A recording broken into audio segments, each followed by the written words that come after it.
This is Jordan Ott, who was a head coach in the summer league last year for the Cavs, and how that helped him prepare for life as a head coach now in the NBA. This was from July of last year. Just getting the reps. Those reps are tough to get in the NBA. I didn't take the G League route. My path came a different way, and having the opportunity, this is a rep. The rep to be in front of the team, think like a head coach is a different way of thinking. So you hope that those reps then help me be a better assistant for Kenny.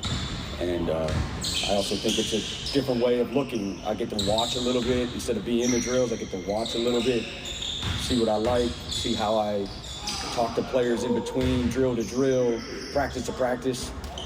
Even though I'm an assistant coach, when I become the head coach of the Summer League, my words are different to players, and realizing what it means to move over to that seat. So these reps are great. Well, he's in that seat for good now as the head coach of the Phoenix Suns. It was reported this morning. Gambo doing the follow-up reporting, and you just heard everything that he learned. And now we're reacting to it. And what we're finding out very quickly, Gambo, is that, and I'm just generalizing here, this has not been a very popular hire by the Suns fans when it comes to this move. That's very clear. If you asked me who my top choice would have been, I probably would have picked Sweeney. Mm-hmm. Second, I probably would have picked Quinn. Because I know more about those guys than I know about Jordan Ott. I mean, I have spoken with people that know Ott to try to get some background on him and get some information. But I'm not going to sugarcoat this. I probably would have preferred Sweeney, and then probably Quinn, and then from there I don't know. I don't know if I would add a third choice.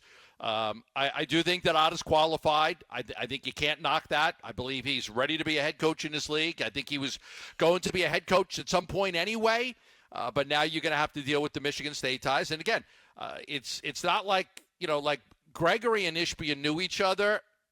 Ishbia and Ott don't know each other. So take it for what it's worth, but there is that Michigan State connection. I think they want to do things a certain way, and it's his prerogative to hire whoever he wants to hire. But yes, people have been bracing for the fact that It might be a guy with Michigan State, and it was two guys in this interview process. And honestly, when the initial list came out of the guys that they were interviewing, I'll never forget it. I mean, we looked through the list and we're like, Michigan State guy, and those two guys, Wetzel was the other one, stood out like sore thumbs. Stood out like, okay, those are the two Michigan State guys. And I think if you had told a Suns fan even back then, 4 weeks ago, when that list first came out, hey, who do you think's going to get the job? I imagine most of them would have said, I wouldn't be surprised if it's the Michigan State guy. It's unfair, I think, to hold the Michigan State thing against Jordan Ott specifically. There were more qualified candidates in this group than him. Bryant was one, Sweeney was one, Bliss was one, Norrie was one, Quinn was one. There's like a half dozen of them that I think were more qualified than him. But he's qualified enough to at least make the justification of him being a head coach in this league. Like you said, he was a finalist for the Charlotte job last night. I think it's unfair to hold the Michigan State thing against him. I think it's perfectly fair to hold the Michigan State thing against them and against the organization for creating this. I get it. We're all sick of using the word alignment. I hear alignment now, and all I think about is Matt Ishbia in a room surrounded by a bunch of yes men. A bunch of guys who are telling him what he wants to hear and validating what he wants to do. And I don't think within that discourse, great basketball teams can be built. It's not so much that they all went to Michigan State.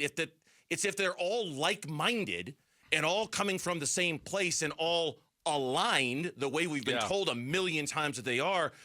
I don't think that allows for growth or for great basketball, because I don't think there's going to be any disagreement. I don't know if there's going to be any arguments, and I certainly, it feels like, and especially now that we've got this letter in front of us that Matt Ishbia sent to the basketball operations people, boy, it sounds like he's taking this bull by the reins. It just feels like the whole room is there to agree with him. And if that's what we've got, that's where the Michigan State thing becomes a problem, Gambo. That's where it becomes an issue to me. I was speaking with real prominent front office executive from another team last night about this whole process and things like that. And we were talking about Thibodeau getting fired, and there was a lot of people mentioning, Johnny Bryant, would he go to the Knicks? And my guy was saying there's just no way. The people there don't like Johnny Bryant.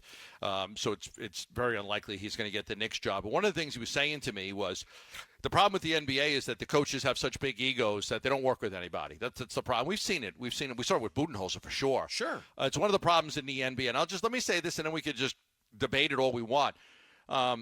And this person was telling me, it is a major problem. The egos of the coaches in the NBA are so out of control and so out of hand that they get to a point, they have any success at all. They don't want to work with the GM. They don't want to work with the owner. They don't want to work with the president. They want to do things their way. You tell them you want to play a certain amount of guys, and they don't want to do it. Tom Thibodeau in New York was getting to the point where, he didn't listen to anybody. He had no control. And I think you've seen that time and time again in the NBA. So this guy was telling me the best teams are the ones that are aligned. The best teams, are the ones who, the general manager and the president and the coach and the owner, they're all together. And this guy was saying, look, the owner signs off on all decisions. So it's it's reckless to think that an owner doesn't sign off on decisions. So even if Matt's trying to say I didn't have that, Matt had to sign off on every big trade and the draft pick and every coaching. He always had to sign off on it. So sure, he had a role. The thing I would say is, what we got to give this a chance is to see if everybody can work together and be on the same page, and if that leads to better continuity and a better team. Well, this team's not going to win over the next couple of years. We know that. Yeah. But can they be a better functioning organization than they have been the last few years? Well, and I don't know, but and certainly as Suns fans, okay, now we just kind of give into it and let's see if it works. I just think that you mentioned Jerry Colangelo and Brian Colangelo. You mentioned Danny Ainge and Austin Ainge. The difference is that Jerry Colangelo had a tremendous amount of success running a basketball program. Danny Ainge has had a tremendous amount of success running a basketball organization. Yeah. Matt Ishbia has had none. Matt Ishbia has had none. And so to put the same level of faith in him and say, well, it's okay that he's hiring a bunch of dudes that he knows. It's fine when Jerry does it, and it's fine when Danny does it, because those guys have proven track records and resumes that you can look at and say, okay, there's success there. Matt doesn't have that 2 years in. He just about everything that they've done with the Phoenix Suns since he's bought the team has failed to work. And so that's why they're doing this. It's this lack of evidence that I'm supposed to trust them. You know what I mean? There's nothing there to make me believe that this is going to work other than words, We don't have to trust it. We don't have to believe it. I mean, it is what it is. This is what they're doing. They have a certain way that they want to do things right now. And Matt's going to lead the way and set the tone and the culture of the organization, and everybody else is going to kind of fall in line. And they all have to work together. Again, do you trust it? Do you believe in it? Look, do I think the Phoenix Suns are going to compete this year? No. Do I think they're going to compete for a championship next year? No. I've never felt better about my bet with you than I do right I think they'll win. They're going to win more games than they did last year. Never felt better than my bet that I do right now. They're going to trade Kevin Durant. They're going to trade Kevin. They're going to be better next year. It's hard not to be better. They were so bad this year. They're going to do it their way. And it's their way or the highway, Bernsey. It's their way or the highway. All right. So that's why it was important to make sure that they made hires at GM and coach where all of these people will be, and you could use the word, and I'll use the word, aligned to do things in a certain way where everybody agrees. I'm never going to use that word again as long as I live. I'm banning it from find me synonyms for the word aligned. I will not use it again as long as I live. I'm done with it. Let's see how long we could actually go without us saying anything about that. Saying the word, the A word? Watch me, brother. You watch and see how far I go. Thanks for watching Burns and Gambo. Click to see more from the guys and hit the button in the middle to subscribe so you never miss a video from Arizona sports.